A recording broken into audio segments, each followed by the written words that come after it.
Hello, my name's Julian Edgar and I'm the author of the book you see in front of you, Modifying the Aerodynamics of Your Road Car. What I want to do in today's video is talk about how you can improve outside airflow through an intercooler that's mounted in the engine bay. So let's take a look at what I'm describing. You'll need to do some measurements. Measurements are the key part of this process. It's not just guesswork. It's not just doing what someone else did to their car and hoping it will work on your car. It's making some measurements and then modifications on the basis of what those measurements have found out. Sound complicated? It isn't. It's really quite straightforward.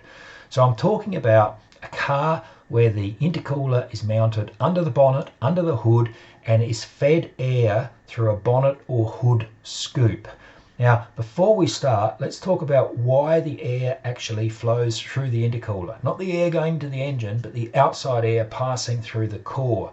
For there to be airflow through this core, you have to have a higher air pressure on the top compared with the air pressure underneath. And the greater the difference between those two pressures, the more airflow you are going to get through the core. So to improve airflow through an intercooler core, we can either increase the pressure of the air on top, or we can decrease the pressure in the air underneath, or we can do both. Now, it's not just theory. We can actually measure those pressures on the road and see what's really happening and make changes to improve that pressure difference. So let's take a look. Now, you might be recoiling. This is a pretty old car, and it's a pretty old car even when I owned it. It's a Maxima V6 turbo, 2-litre V6 front-wheel drive, in standard form, no intercooling at all. And I fitted this intercooler under the hood in the engine bay. Now, the battery used to live there. I moved the battery to the boot and put this relatively small intercooler in. Now, because it was small, I knew I was going to have very good airflow through it. And so I needed a scoop. Now, I decided to start off with a tiny scoop. And my logic was this. I knew I wouldn't be getting too high a pressure on top, not with such a small scoop, but I expected there to be fairly low pressure underneath. In other words, drawing the air through, sucking it through from underneath, if you want to think of it in that way, through this scoop. But when I fitted the scoop, and I was always monitoring temperatures as well, I found the intake air temperature, especially in normal cruise, was very high. And I thought, time to get smart here, time to actually measure some pressures and find out what's going on. Now, you are not going to believe this. When I measured the pressures, I found there was a higher pressure under the intercooler core than there was on top. So at speed, air was coming in, going through the grill, going through the radiator, going through the intercooler core, and coming back out this scoop. It was working backwards. The intercooler was acting as a heater because it was taking air that had passed through the radiator and then feeding it through the intercooler core. I couldn't believe it, but that's what the pressure measurements showed. So obviously it wasn't going to work well. It was going to make things worse. Now, how could I measure those pressures? How could I find those out? Use what's called a magnehelic gauge. These gauges are widely used in air conditioning industry for measuring flows and pressures in ducts.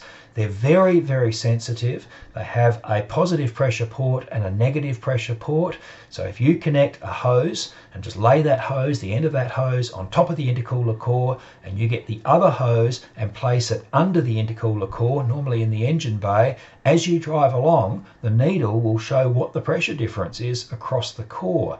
Now, in this case, what I just described with the Maxima and that small scoop, there was a lower pressure on top of the core than there was underneath. That's the opposite of what you want. So my next step, ignore this grill for the time being, my next step was to go for a much bigger scoop. Now, when I put that scoop on, things were a little better, but not much. Now, surely you're thinking, look at all the air that's getting rammed into that scoop.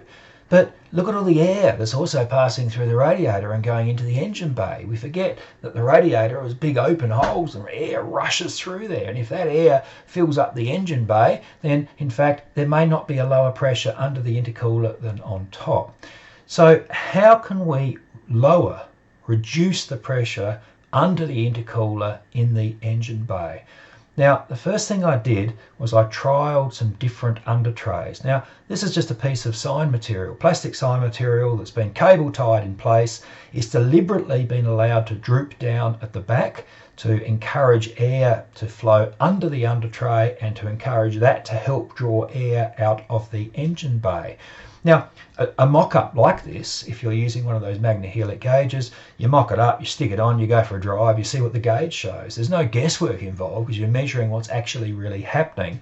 And obviously the expense of putting on a tray like this temporarily for a 5-minute drive is trivial, if not nothing. Now, the under tray showed that I had reduced the pressure in the engine bay. I was getting a better pressure differential across the intercooler, and therefore the intercooler would start working better. Now at least the air was coming in the scoop, going through the intercooler, and then going out past under the car.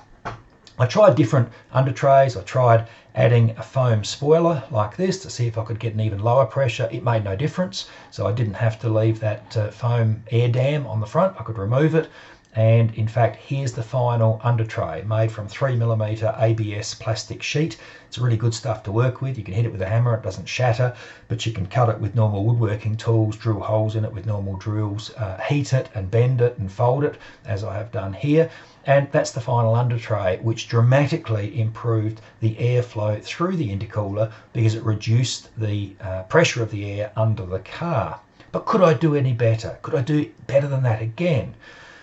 I decided to cut some vents in the bonnet, and I placed them at an area which is in a low pressure area for the surface. In other words, where the air would be coming out, that's actually a low pressure area. I talk in another video how I actually measured that, but at this stage just concentrate on the fact that I was getting air out from under the bonnet, under the hood, and that air had just come through the radiator. So I was getting that out, so it didn't have to flow under the car, didn't have to interrupt the flow out the bottom of the intercooler.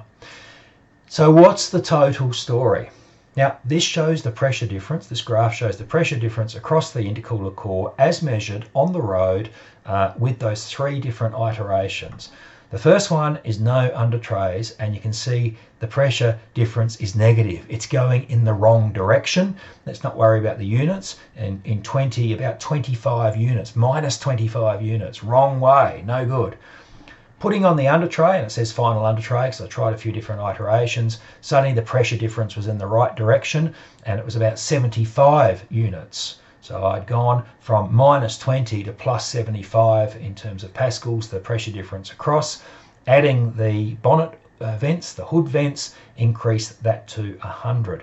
I have increased the pressure difference across the intercooler core, not by twice or 3 times or 4 times, by 6 times. Now, do you think that made the intercooler work better? Oh boy, did it ever. Now, we're talking about an older car. With a more modern car, you'd already have an under tray, but you could still modify that. You could still change its shape. You could still drop it down at the back. You could still increase its length as required, just temporarily by sticking on plastic material and testing. In terms of the bonnet vents, yes, it's a big step to cut holes in the bonnet in the hood, but you may not need to. Or if it has got vents which are blocked off, as many, for example, WRXs have, you can open those up and see if things get better. You can actually measure what's going on. But to have an intercooler that's going to be working effectively, you need good airflow through it. And with the techniques I've described here, as I have demonstrated, in some cars you can increase the pressure drop across the intercooler core by a factor of 5 or 6 times and make a radical improvement to the amount of airflow that's passing through the intercooler. The book's called, that was supposed to be a slide there and there wasn't, the book's called Modifying the Aerodynamics of Your Road Car. I have a complete chapter on improving airflow through heat exchangers like oil coolers, intercoolers and radiators. Thank you.